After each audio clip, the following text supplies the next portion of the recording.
थोड़ा हट के रहिए, हमारा दर्द समझिए थोड़ा थोड़ा। कल कहे कि छौड़ी ले ले फ्री में, अरे करे वाला क्रीम तोरे रूपावा गजब खिलता। एगो लाइन याद है एकरा देख कर कि रानी गे अभी हो जवानी चढ़ल।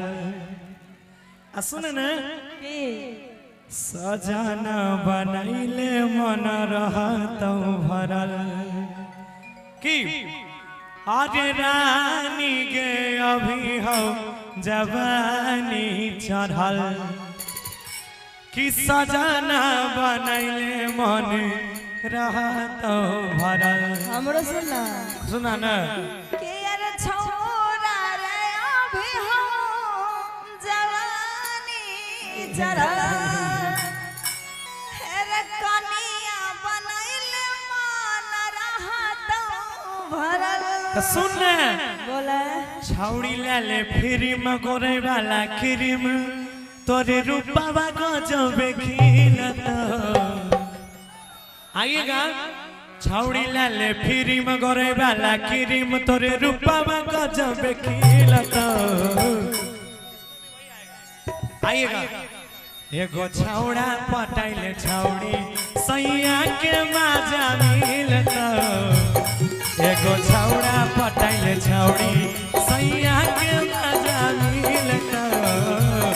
छौड़ा ले ले फ्री में गोरे वाला क्रीम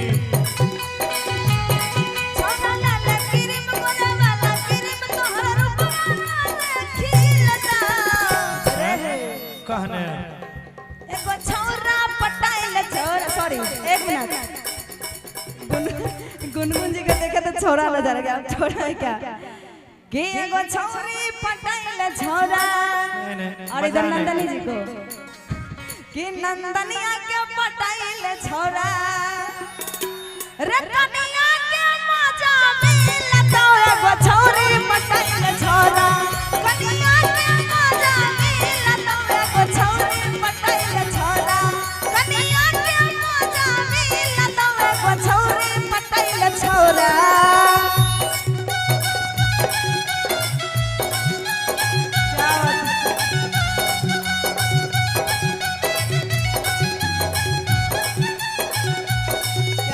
दिया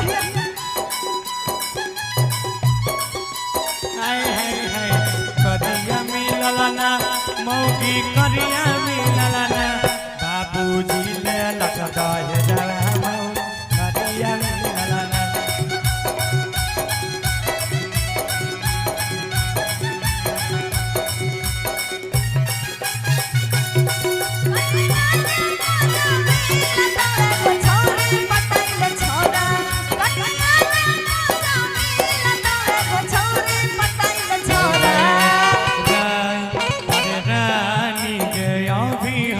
जवानी चढ़ल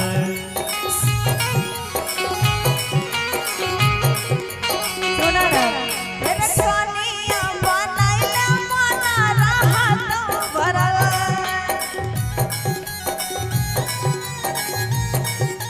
के रानी गे अभी हो जवानी चढ़ल कनिया बनैले मन रहत भरल। छौड़ी कलेक्टराई पढ़े लभ के पढ़ाई आ पलंगिया गजब हिलता। सुनना सुन पहले हमार जो बोले कि छौड़ी कलेक्टराई पढ़े लभ के पढ़ाई पलंगिया गजब हिलता। कह कि गुनगुन के पटाइले रे गौरव कनिया के मजा मिलता। गुनगुन के पटाइले रे छोरा कनिया के मजा मिलता। एगो छौरी पटाइले छौरा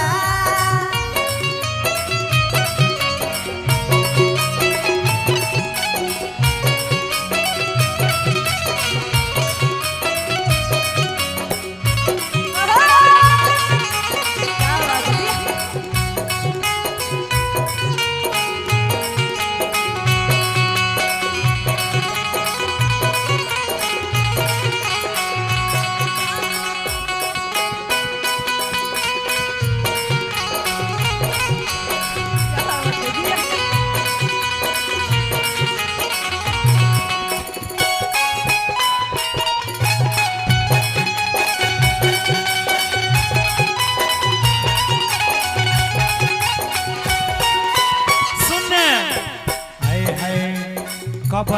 करबै इंतजार आबो खेले प्यार अरे हम नहीं मनबौ छोरा तोहर इंतजार रे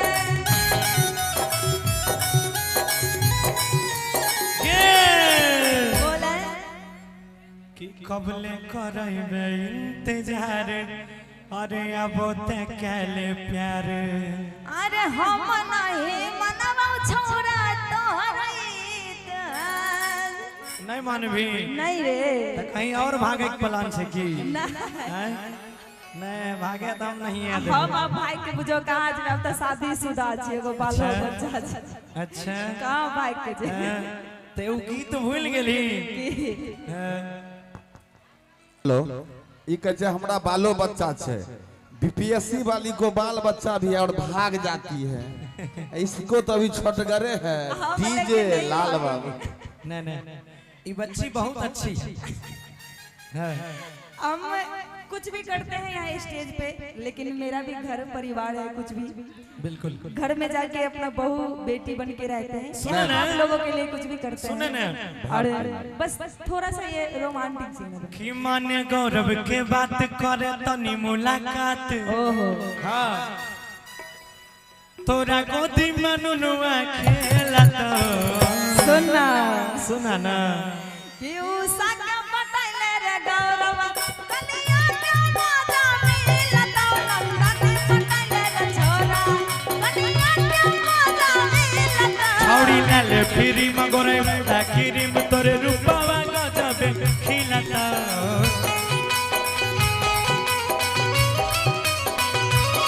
छौड़ी लाले फिरी मगोरे वाला क्रीम तोरा रूपावा गजबे खिलता एक बार ठुमका के साथ आइए आइए ले ले आओ सब गोटा लीजिएगा कैमरामैन फोकस कीजिएगा कैमरामैन को फोकस करना है इकरार देखो कि एगो छौरी पटाइले छोरा कनिया के मजा मिलता एगो छौरी पटाइले छोरा कनिया के मजा मिलता एगो छौरी पटाइले छोरा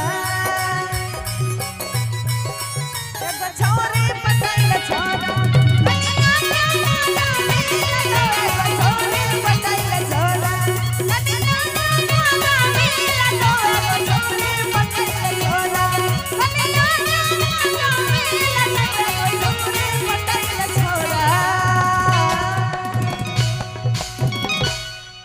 और की निदियो नया बहु होगे अरे याद तुर सता होगे खूब रोआवो क्या बात कि गे अब तू तो ना पैसा जाके अंदर ले पैसा संगम जी आ जाइएगा स्टेज पे हाँ तू तो एक गो के भेजा एगो तो हीरोइन छे अक्षरा सिंह छे भेजा एक गो के भेजा आ जाइए संगम जी स्टेज पे